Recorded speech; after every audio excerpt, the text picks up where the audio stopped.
Hey, so happy New Year's, y'all. I am going to share my recipe again. I'm also going to put up a couple of subtitles so that I can make sure that if you want to look at this video again, you're able to get it correct. Hi, everybody. My name is Osharr Nicole. I am a baker. I am a cottage baker based here in Atlanta, Georgia. I've been baking for over 18 years from home. I started off as a vegan baker before I knew what vegan baking was. I do a lot of home videos. I do a lot of stuff on TikTok. I post a lot of my cakes and things. So this will be an official video that I'll be posting on all of my social medias so that people can kind of find out a little bit more about what I do. I also plan on posting information about teaching. If you want to take classes from me, private lessons, I do that kind of stuff. If you like to come over, I come over to you. We can do it either way. So come on, let's get started. So I actually was cooking dinner tonight. So actually, this is one of the things that I like to do. Let me show y'all what I cook for dinner. Okay, so I was cooking some spaghetti, and this is my cheesy spaghetti. Let me get a spoon so y'all can see. It's my cheesy spaghetti. I use ground turkey, fresh vegetables, and I made a big pot because it's one of those things that kind of go fast. I also like to make a little bit of eggplant on the side. This is some eggplant that I made. It is covered with mozzarella and basil and parmesan. So that goes together well. Alright, so back to me. I just wanted to show y'all my dinner. I do this a lot. I have kids. I have 3 kids. They are 4. Sorry. This another time. I think I said 3, but I have 4. I have an adopted daughter that has recently come into my life, and one of the things I like to do is prepare my dinners and bake my orders for the week, for so that I can kind of have that one full day of like blasting my oven and my stove. And then when I get ready to decorate my cakes, my house is nice and cool. Everything is calm. Most of the time I try to do the decorating and things when the kids are out. But if they are here, the kitchen is fairly quiet. So let's get started. Alright, so one of the things that I like to do is a process that's called reverse creaming. This is what I consider my one-time batter. I consider it a one-time batter because usually I can make, I usually make big batters, but considering this weekend I have a smaller amount of orders, and I think only one of them is cake.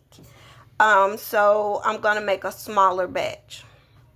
So I'm going to give you guys the specifics and subtitles also as I let you know the ingredients you would need to make my universal vanilla cake. So you want to start off for a one-time recipe. You're going to have 1 1/4 cups of vegetable oil. You can use vegetable oil, soy, sunflower oil, whatever type of vegetable oil you like to use. And you also want to use 1 stick of butter, so that would equal up to about 1 3/4 of oil and butter that you would need. Now, some people don't like to use butter because they don't like dairy. You can also substitute plant-based butter in this recipe. All right, in a separate bowl, you want to take 2 cups of milk, 4 eggs, and 2 tablespoons of vanilla in this recipe. If you need to substitute milk and eggs, you can substitute your milk for coconut milk. You want to make sure you do coconut milk, the purest, the most unrefined that you can find, because the more fat, the better, the more fluffier the cake will be. And for the eggs, you could use an egg substitute. One of my favorite egg substitutes to use is, it's called, I think it's eggless. I'm gonna double check and I'll put it in subtitles to make sure that I get it correct for you guys. But this is the initial liquid part of the cakes. Okay, so you want to have 3 cups of sugar, and then you want to have 4 cups of flour with 4 teaspoons of baking powder and 2 teaspoons of salt. I don't know if y'all can see the difference in there, but it's a little bit of, you can see the difference in the crystals. All right.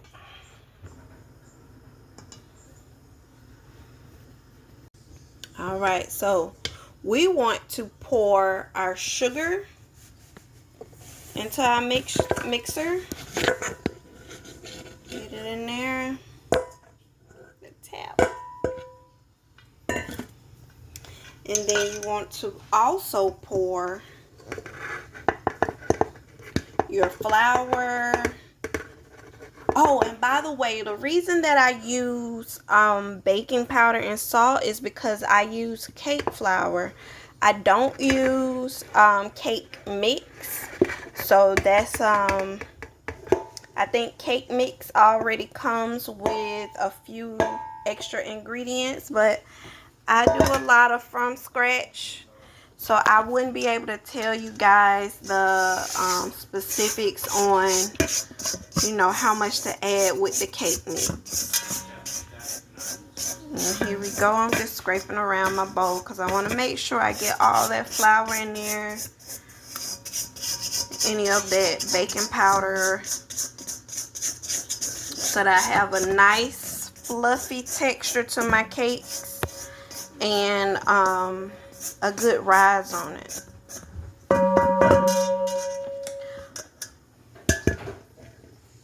See that in there. All right. There we go. We have our flour, sugar, butter, and vegetable oil all in that mixer right there. Now I'm about to get ready to mix it. All right. So here we are.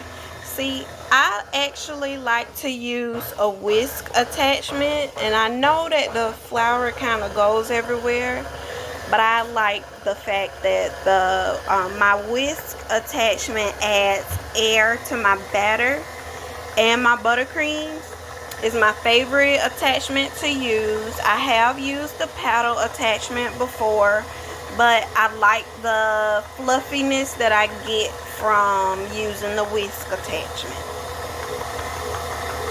As you can see, the batter is becoming kind of crummy. It's kind of looking a little bit like cookie dough. So that's the consistency. Now the reason that I do this, if anybody is familiar with the reverse cream method, the reverse cream method allows the fats, meaning the oil and the butter, to cling to the gluten that's inside of the flour. So you don't get like that gummy texture sometimes that you can get when you bake. when you want your baking products to be a little bit more moist, if you add your flour to your fat, meaning flour to your, your butter, your plant-based butter, your vegetable oils, your soy, you'll allow the gluten to be saturated by the fats. And what it does is, when it's baking, it allows the product to still be moist and fluffy without giving it that gummy, over moist texture. Alright, so your egg mixture, what you want to do in a separate bowl is you're going to take your whisk and you're going to whisk this by hand. So you want to make sure that your egg, milk, and vanilla is incorporated. Now you can't really see the vanilla in this batter. I use the clear vanilla. But you can use whatever type of vanilla, extract you like to use, or flavor extract. Because we're making a universal vanilla, meaning a universal vanilla means that I can take my batter that I'm making now and I can change that batter into a red velvet, or I can change that batter into a milk chocolate. I can change that batter into strawberry, key lime, lemon, blueberry. This type of batter is, this recipe is considered a universal recipe because it's the base recipe, and then you would incorporate your fruits, your extracts, your flavorings, and your juices. Alright, so my next step is I'm going to come over here to my mixer and I'm going to slowly incorporate that egg mixture into my mixer. But I want to go slow because I want to allow the egg to saturate and be absorbed completely.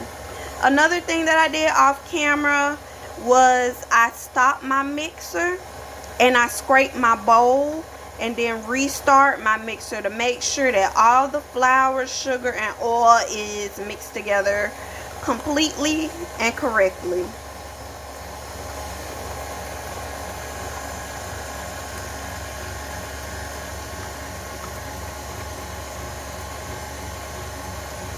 Alright, as you can see, it's starting to get a little bit thinner from adding my egg mixture. It's starting to smell really, really good too. I love the smell of vanilla.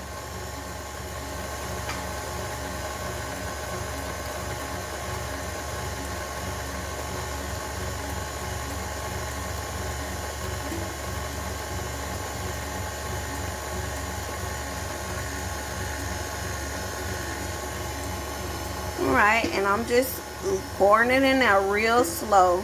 Let it mix.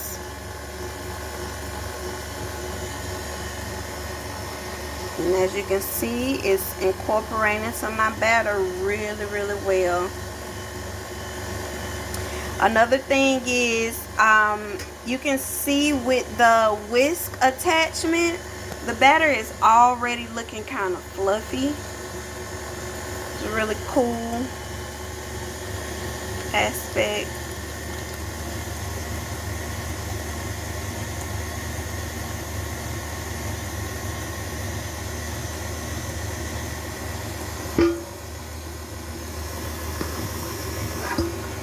Okay, I caught an eggshell. Y'all see that? Okay. It's another thing when you're baking. If you allow your eggs to sit in your bowl, your shells will naturally drop to the bottom of your bowl. That's a little tip that you could use maybe in the future. Okay, let's turn this guy off, and as you can see, my batter is nice and mixed. You can even see a little bit of the air bubbles. Holy, almost ace. You saw it. Pick up my batter And as you can see how it drips, it's like it's thin, but it's like a medium consistency. All right, there we go. All right, so this is the process of me making my batter, y'all. So that was the quick process of me making my universal vanilla batter. Look out for videos in the future. I will show y'all the way that I grease my pans, and when I want to add like other flavors to my vanilla batter. I actually have a cake tasting this weekend. So I would take this batter, and I would the flavors that she picks out, I would take it and I would incorporate each flavor into however much of that batter I need to make that recipe. So I hope y'all enjoyed this video. Give me a like, give me a share, please comment. I want to thank y'all for taking the time out to look at my video. If you have any questions, I'm gonna try and continue to make content about baking, learning how to bake, teaching how to bake. And if you want to order anything from me, my website is www.ohsharr.com. And you can also text me or reach me. The phone number is on there. I'm a cottage home baker, so I'm available. So I hope y'all have a blessed and amazing day, and happy baking.